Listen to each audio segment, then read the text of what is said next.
Shakespeare is an eminent writer and an expert in behavior. His best-selling book is Atomic Habits. It's a self-help non-fiction book, and it's more like a guide for building good habits and breaking the bad habits. So, if you are a person who is looking for something to change your habits, then this book is for you. It emphasizes the tiny changes, the little adjustments that we make to get bigger results. That is the core idea of this book. Tiny changes, remarkable results. There's an introductory part to this book which deals with the story of the author himself. So the author, when he was studying in 10th standard, he was hit in the face with a baseball bat which resulted in a broken nose and multiple number of facial muscle fractures and a bulged eye. So he was struggling to do some basic functions like breathing and swallowing, and he was taken to hospital immediately and he was put under coma condition by the doctors to treat him, and once he was better enough to breathe, he was released from that coma and he was sent back to his home. After going to school, he was not allowed to play in the baseball team because of his poor physical health condition. But after joining college, he found some magical benefits of tiny changes. So in college, when all of his friends were chatting and wasting their time in playing video games, he used his time in a productive way. He made some changes in his study routine and he made some little adjustments in his diet and exercise habit. Slowly, his efforts get accumulated and it started to pay him off in a big and very enormous measure. So at the end of the semester, he got straight A's in every subject that he has taken, and he has been selected as the best male athlete in his university, and his name has got recorded in more than 8 categories in school record for his enormous achievements. And after completing college, he started his hand in writing too. He was not a very good writer when he was studying in school and college, but he tried to write. In 2012, he started writing, and from thereafter, he started publishing an article every Monday and Thursday in jamesclear.com website. Soon he has got so many subscribers. By the end of 2015, he got 200,000 subscribers for his habit-related articles. Then he was made to sign a deal to write a book, which is the Atomic Habits. So in this book, the first part deals with the fundamentals, which will be talking about the surprising power of atomic habits and how habits shape our identity and vice versa, and the 4 steps that involved in habit making. So first, let's see about the surprising power of atomic habits. For this, he gives an example of British cyclist. So the British cyclist had won only 1 gold medal in 100 span of years in Olympic Games. Their performance were really poor that even one of the famous bike manufacturing company rejected to give bike to them, fearing that it would affect their sales. So they hired a new coach named Dave Brailsford. He was a person who believed in aggregation of marginal gains, which means searching for a tiny margin of improvement in everything you do. So he made some tiny adjustments, like he changed the position of the seats of the cycles and he rubbed alcohol in the tire for getting better grip, and he changed the clothing of the cyclist which is more aerodynamic than before. Similarly, he made so many tiny changes and he began to see changes in some unexpected areas too. So after some days passed on, the British cyclist has secured 60% of gold in London Games, and then they won Tour de France award for 5 times continuously in course of 6 years. So all these are possible only because of the tiny changes that they started to do in a consistent way. So most of us are looking for building some good habits, but we often quit. We often quit in the midway. So for this, he gives another example. When we place a tiny ice cube in the room of 25 degrees Celsius, it won't melt. If you increase the temperature to 26 degrees, then also it won't melt. 27, it won't. 28, 29, 30, 31, it won't melt. But when you increase the temperature to 32 Celsius, it will melt. It is not that breakthrough moment that you change the temperature to 32 degrees Celsius. Actually, the previous actions get accumulated and gave result in the 32 degrees Celsius. Most of us quit when we come to that 31 degrees Celsius. The author calls this as value of disappointment and critical threshold. Once we come across this, once we get rid of this critical threshold or value of disappointment, then we are more likely to stick to the habit that we have created. Then changes can occur in 3 layers. One is outcomes, then process, and the third layer is identity. Outcome is concerned with the result that we want to have in our life, like losing weight, gaining weight, etc. Then the process, it focuses on the system and process that we use to get that result. Then the third one is identity. Identity means our belief about ourselves, our self-image and our self-belief. So we mostly try to focus on the outcomes. So we are always focusing on outcomes. But the author says that we have to shift our focus from outcome to identity. If and only if you know who you want to become, then only you will be having clear idea what you have to do to become that kind of person. So you should clearly have a clarity in your mind. Who do you want to become? Then you have to ask questions. Is this person do these kind of things to get this position? Will the person who I want to become do this sort of things? Likewise, you have to question yourself. Then you will get some clear ideas about what to follow and how to follow it. So, when a smoker is trying to quit his smoking habit, if someone asks him to take a cigarette from him, he may tell that no, I don't want to have a cigarette now because I'm trying to quit smoking. Here the person is still believing he is a smoker and he wants to quit smoking. But if a person tells, no, I'm not a smoker, I don't want a cigarette now. Here the person is believing him that he is not a smoker. So we have to believe what we are wish to become. Then only we can avoid the identity conflict. If we can avoid the identity conflict, then only we can achieve the result that we are desired for. Then the 4 steps of building a habit. Every habit consists of 4 steps, and the author calls this as habit loop, which is the backbone of every habit. That involves cue, craving, response, and reward. Cue means it's a kind of trigger. It triggers you to behave in certain way. And then craving. Craving means you long to get a reward. In cue, the cue predicts a certain type of reward that you will get after committing some action.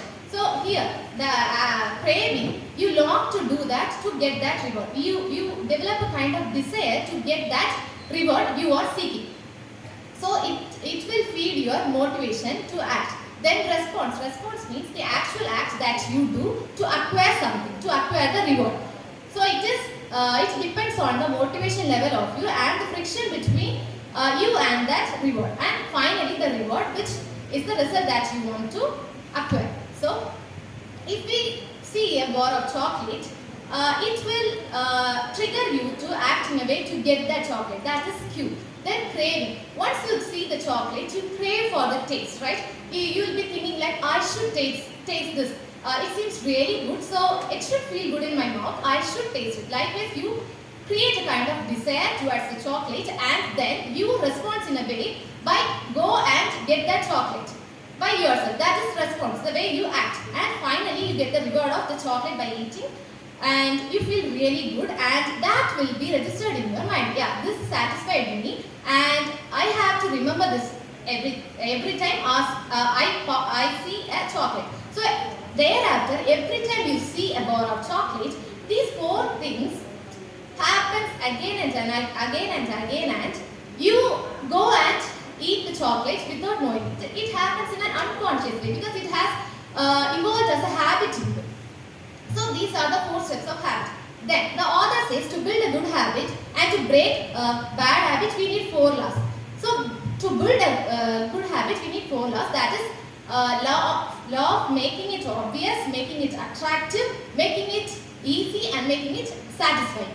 And you have, if you want to get rid of bad habits, you can follow the inversion of these 4 laws, right? Making it invisible, making it unattractive, making it difficult, and making it unsatisfying. So let's see about the first law of creating a good habit, which is law of making obvious. In this step, you have to make the cues that triggers you to do the habits you want obvious. Like, yeah, most of you might have ended up here, like, if you want to lose weight, you keep telling to yourself, like, I will work out more to reduce my weight. I will work out more. I will quit these kind of things. I will stop eating junk foods. Like this, you keep telling to yourself. But instead of telling in a blind way, you have to give a specific time and location to it. Like, we can follow implementation intention technique. Implementation intention technique means you specifically pick a thing and give it a specific time and place. Like, I will work out at 5 p.m. every day in my study room. By giving a specific time and place, you are making the habit more likely to do every time you see the clock. When it strikes 5 o'clock, you feel like doing it. So the chances of getting done that habit is higher. Then you can use the habit stacking method, which means you will stack the habit that you want to develop with the habit that you already have. For example, if you are a person who drinks coffee every day, and if you are a person who is looking to develop the character of meditation, you can say that after I drink a cup of coffee, I will do meditation for 1 minute. So by doing this, you are not waiting for a cue to act. The cue here is your already existing habit. When you finish your cup of coffee, you just go and do meditation for 1 minute. So the cue is your already existing habit here. So this is all about the first law, making it obvious. And if you want to get rid of your bad habits, make it invisible. Here you can use, if you are trying to quit eating junk foods, you can ask your mom to hide the fast foods or junk foods in your home somewhere else, so that you can't see it often. So you won't get temptation often, right? So by making the things invisible, by making the cues invisible, you can get rid of your bad habits. Then the second law is making it attractive. If an activity is attractive, we will be doing it more. So we have to make our habit more attractive. For that, we can use temptation bundling technique. Temptation bundling technique means combining the thing that you like to do with the thing that you want to do. For example, if you are a person who loves to play video games, then you can combine that habit with reading. If you are looking for developing the habit of reading, you can say to yourself that after reading for 10 minutes, I will play video game. So you will be having an urge to want to play the video games. For that, you will read at least 10 pages. So by bundling up the thing you like to do with the thing you want to do, you can make the habit to seem more attractive. Then, if you want to get rid of bad habits, you have to make the habit look more unattractive. So, if you associate your habit with more positive thoughts, you will get a kind of attractive feel. But if you associate the habit with negative thoughts, you feel it more unattractive. If you are a smoker and you want to quit your smoking habit, then you can say the negative effects that smoking causes to you by highlighting, if I smoke, I will get cancer and soon I will be die. And if I smoke, not only me, but the person I love, whom surround me also get affected. Likewise, you can tell the negative, you can highlight the negatives of your bad habit and get rid of it. Then, the third law is make it easy. So, if a man comes to us and gives 2 options to write about watching television for in 3 sentences, or write about watching television for 3 pages and read it out loud, most of us will choose the option 1 because it is easier. Our human mind is programmed in that way. We always try to save energy. We always find the easier thing to do. So, if you are trying to develop a good habit, you have to make it as simple as possible. So, for that we can use 2-minute rule. Every habit that you are seeking to develop can be simplified in this using this 2-minute rule. So if you are a person who is really want to develop meditation skill, then meditation habit, then you can say to yourself that if I will start meditating by spending 2 minutes a day. Then you can apply this to a various set of habits like reading, sports, exercise, etc. So once you have acquired the skill of showing up every day, once you practice a certain activity or a behavior every day, it will become a habit for you. So if you have habit, you can improve it, right? But if you wait for the perfect moment, it won't come at all. So you can use the 2-minute rule to create a habit, and then you can expand the time and put some deep work into it and get better at it. Then so here we are reducing the friction between us and the habit that we want to acquire. So if you want to get rid of the bad habits, you have to increase the friction. For example, if you are a person who binge watching TV, who has the habit of binge watching TV, then you can follow. Once you finish watching TV, you can unplug the TV and take the batteries from your remote. So it will be harder for you to watch the TV again. We are always feel a kind of indolence, right? We are not active to unplug the TV again and put the batteries into the remote again. So if you increase the friction like this with the habit you want to ditch out, then you can get rid of your bad habits. Then the final law is law of making it satisfying. So if we feel satisfied by doing something, we feel to do it again.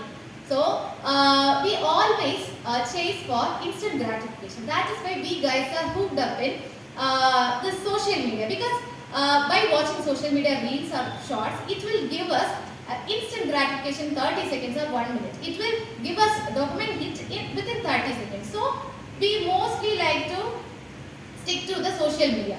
So we have to give instant reward for our good habits and instant pain or punishment to our bad habits. So if you are reading, means if you complete reading 1 page a day, you can track your habits. Like if you read 1 page a day, you can mark a star in your calendar. Likewise, if you do for 1 week, you will mark 7 stars in your calendar. And by looking at the calendar, you feel really proud of yourself. Oh, it's not bad. I can read. I can now read, and I have reading for. I kept reading for 1 week, so I can read for sure. I can become a reader. This is how you can build a confidence to yourself, and you will get a kind of pride which makes you to get satisfied. And if you want to make a habit look unsatisfied, you can give immediate pain to it. Like if you watch social media for 10 minutes, you can do some task that you don't want to do, or you can do some exercise if you want to. Because if you do that, you feel tired, so you don't feel to do that thing again. And also, if you do exercise after every bad habit you commit, you will get a fit body that you want. So these are all about the 4 laws that the author says us to create to build a good habit and to ditch out a bad one. So there are so many things that you can find in this book. So if you are a person who feels really guilty for not doing anything to get progress in your life, and if you are a person who wants to get rid of your procrastination, and if you are a person who wants to build some good habits like reading, studying, and making lesson plans, then you can read this. You do read this. This is available in our library, and it's in rack number 34A, and you can get this from 5th row. That's all about this book. Thank you all for listening. Have a nice day ahead.